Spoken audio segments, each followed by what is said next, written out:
Halo anak-anak Bunda, Namo Buddhaya.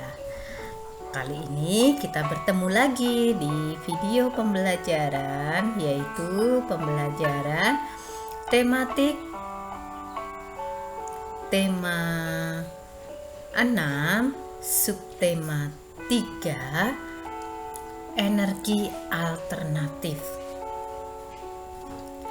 Di subtema 3 kita akan belajar mengenai hak bermain.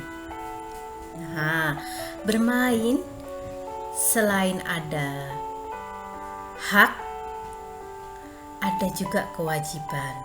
Kali ini kita belajar dulu tentang hak bermain. Jadi bermain bisa dilakukan di sekolah, di masyarakat, dan di lingkungan keluarga. Hak bermain yang pertama, diberikan waktu bermain oleh orang tua. Orang tua akan memberikan waktu kepada anak-anaknya untuk bermain. Yang kedua, bermain dengan siapa saja. Nah, anak-anak Bunda, bermain tidak boleh membedakan suku, membedakan warna kulit, membedakan bahasa, membedakan teman. Nah, dan juga tidak boleh membedakan kaya ataupun miskin. Yang ketiga, mendapat giliran bermain. Nah, saat kita bermain, kita akan mendapatkan giliran bermain. Contohnya bermain sepak bola. Kita akan mendapatkan giliran untuk menendang bola dan menggiring bola. Begitu juga dengan teman kita, akan memiliki hak yang sama, yaitu bermain, menggiring bola ataupun menendang bola. Yang selanjutnya kita akan belajar tentang kewajiban. Nah, selain tadi ada hak, ada juga kewajiban ketika bermain. Adapun kewajiban ketika bermain, yang pertama, tidak lupa waktu saat bermain. Jadi bermain harus ada waktunya. Jadi tidak hanya bermain saja, tetapi kita harus bisa membagi antara bermain, belajar, dan membantu orang tua. Yang kedua, memberi kesempatan setiap orang untuk bermain. Jadi saat kita bermain, misalkan bermain sepak bola, kita akan memberikan waktu untuk teman juga, gantian untuk bermain, gantian untuk mengoper, gantian untuk menendang bola. Yang ketiga, bermain harus dengan jujur. Nah, bermain kunci utamanya adalah jujur. Dengan jujur, permainan akan lebih menyenangkan. Yang keempat, menjaga kebersihan tempat main. Nah, misalkan saat kita bermain ternyata kita membuka bungkusan mainan kita. Nah, kita juga harus bisa membersihkan tempat bermain kita membuang sampah di tempatnya. Selanjutnya, sikap kita untuk menjaga lingkungan. Yang pertama, mengurangi penggunaan kendaraan bermotor. Jadi saat kita bepergian yang jaraknya dekat, kita bisa menggunakan sepeda. Yang kedua, menghemat penggunaan energi listrik. Jadi saat malam hari, kalau misalkan kita mau tidur, lampunya sebaiknya dimatikan. Bisa juga dengan menggunakan daya listrik yang hemat energi. Kemudian juga pada saat siang hari, kalau matahari sudah bersinar, kemudian cuacanya sudah cukup terang, kita bisa mematikan lampu. Yang ketiga, membuang sampah di tempatnya. Ini penting ya anak-anak Bunda, supaya nanti tidak terjadi banjir. Yang keempat, menggunakan penggunaan air. Nah, kita juga harus bisa menghemat penggunaan air. Contohnya saat kita mencuci tangan, setelah selesai mencuci tangan, kita mematikan keran air. Kemudian setelah selesai mandi, kita langsung mematikan keran air supaya air tidak terbuang dengan sia-sia. Yang kelima, menjaga kebersihan kelas.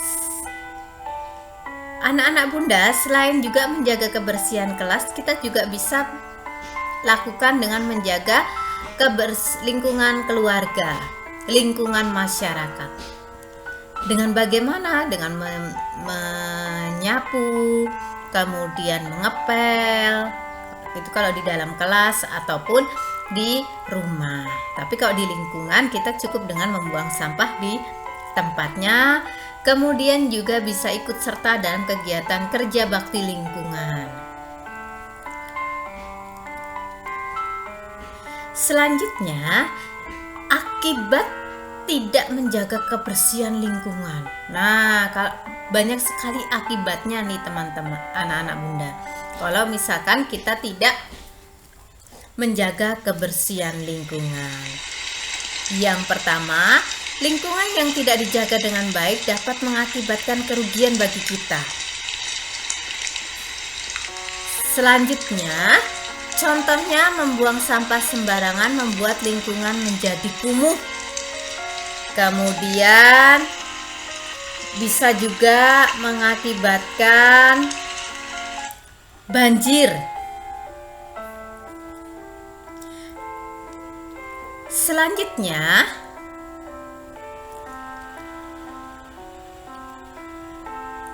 kita belajar tentang energi alternatif. Energi alternatif adalah sumber energi yang tidak akan habis karena dapat digunakan secara terus-menerus dan dapat diperbaharui. Nah, contohnya energi alternatif adalah matahari, angin, air, tumbuhan, dan panas bumi. PLTS kepanjangan dari pembangkit listrik tenaga surya. Nah, ini menggunakan energi alternatif matahari. PLTA kepanjangan dari pembangkit listrik tenaga air. PLTA menggunakan energi air. PLTB kepanjangan dari pembangkit listrik tenaga bayu. Pembangkit listrik tenaga bayu menggunakan energi alternatif yaitu angin. Biodiesel adalah bahan bakar pengganti solar yang terbuat dari tumbuhan. Biasanya tumbuhan yang digunakan adalah tanaman jarak. Biosolar merupakan campuran solar dengan minyak tumbuhan. Jadi, biosolar tersebut campuran dari minyak bumi dan juga tumbuhan, yaitu tumbuhan jarak. Menentukan informasi dari teks energi alternatif. Nah, seperti yang diketahui anak-anak Bunda, setelah kita membaca, kita harus tahu dan bisa mengetahui informasi setelah apa yang kita baca. Jadi, kita harus tahu nih intinya itu apa setelah kita membaca. Informasi yang terdapat dalam bacaan tersebut tadi apa. Nah, langkahnya yang pertama, informasi dalam teks ditemukan dengan cara membaca dulu secara cermat dan mencari kata-kata yang penting yang ada pada teks. Apabila kalian tidak mengetahui kata-kata yang penting tersebut, kita bisa mencari di kamus atau bisa bertanya dengan Bapak Bunda atau orang tua kita. Yang kedua, kata-kata penting yang ditemukan nantinya akan berkaitan dengan tema teks. Jadi setiap kita membaca mulai dari paragraf yang satu dengan paragraf yang lainnya, kita akan menentukan satu kata-kata yang penting. Selain itu, informasi dalam teks juga dapat diketahui dengan menjawab pertanyaan-pertanyaan yang berkaitan dengan teks. Jadi, saat kita menemukan informasi dari teks, kita bisa menjawab pertanyaan-pertanyaan terlebih dahulu, sehingga kita bisa mengetahui dan menentukan informasi apa yang terdapat dalam teks tersebut. Kombinasi unsur gambar seperti garis, bentuk, dan warna dengan tepat supaya gambar kincir angin yang kamu buat terlihat indah. Jadi, anak-anak Bunda, kita akan belajar cara untuk membuat kincir angin. Gambar daun dapat digunakan untuk memberi hiasan pada gambar baling-baling di kincir angin. Selain kita bisa menambahkan daun, bisa juga kita bisa menambahkan bunga atau gambar-gambar yang lain. Kincir angin yang dimainkan biasanya dihias dengan gambar-gambar tertentu seperti matahari, hembusan angin, dan gerakan ombak. Saat menggambar, ingatlah unsur-unsur penting dalam gambar, yaitu ada 3 unsur. Nah, unsur-unsur gambar terdiri atas garis, bentuk, dan warna. Kincir angin dengan motif matahari memanfaatkan unsur garis, bidang, dan warna yang serasi. Jadi kalau kita padukan antara garis, bidang ataupun bentuk dan warna yang kita padukan secara serasi akan menciptakan gambar yang indah dan bentuk yang indah. Oke, sampai di sini anak-anak Bunda. Semoga video pembelajaran kali ini bermanfaat. Tetap jaga kesehatan. Namo Buddhaya. Dadah.